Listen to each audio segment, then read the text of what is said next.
പാറക്കലിലെ 4 മാസം പ്രായമായ കുഞ്ഞിനെ കൊലപ്പെടുത്തിയത് 12-കാരിയാണെന്ന് സ്ഥിരീകരിച്ചു.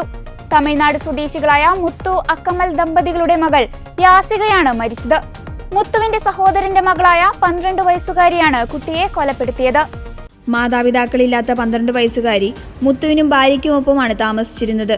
ഇവരുടെ ജീവിതത്തിലേക്ക് പുതിയ കുഞ്ഞുകൂടി വന്നതോടെ തന്നോടുള്ള സ്നേഹം കുറയുമെന്ന് 12-കാരി ഭയന്നുവെന്നും ഇതാണ് കൊലപാതകത്തിന് കാരണമെന്നും പോലീസ് പറയുന്നു. അതേസമയം ജ്യേഷ്ഠന്റെ മകളാണ് കുഞ്ഞിനെ കാണാനില്ലെന്ന് ആദ്യം അറിഞ്ഞത്. പാപ്പിനിശ്ശേരിയിൽ ഇന്നലെ രാത്രിയാണ് 4 മാസം പ്രായമുള്ള കുഞ്ഞിനെ കിണറ്റിൽ മരിച്ച നിലയിൽ കണ്ടെത്തിയത്. തങ്ങളോടൊപ്പം ഉറങ്ങാൻ കിടന്നതാണ് കുഞ്ഞെന്നാണ് അച്ഛനും അമ്മയും പറഞ്ഞിരുന്നത്. വാടക ക്വാർട്ടേഴ്സിലാണ് ഇവർ താമസിക്കുന്നത്. കുട്ടിയെ കാണാതായതിനെ തുടർന്ന് അന്വേഷിച്ചപ്പോൾ ക്വാർട്ടേഴ്സിന് സമീപത്തെ കിണറ്റിൽ മൃതദേഹം കണ്ടെത്തുകയായിരുന്നുവെന്നാണ് മാതാപിതാക്കൾ പോലീസിനോട് പറഞ്ഞിരിക്കുന്നത്. കൂലിപ്പണിക്കാരാണ് കുട്ടിയുടെ മാതാപിതാക്കൾ.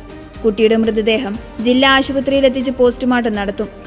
സംഭവത്തിന് പിന്നിൽ ദുരൂഹതയുണ്ടെന്ന് പോലീസ് പറഞ്ഞിരുന്നു.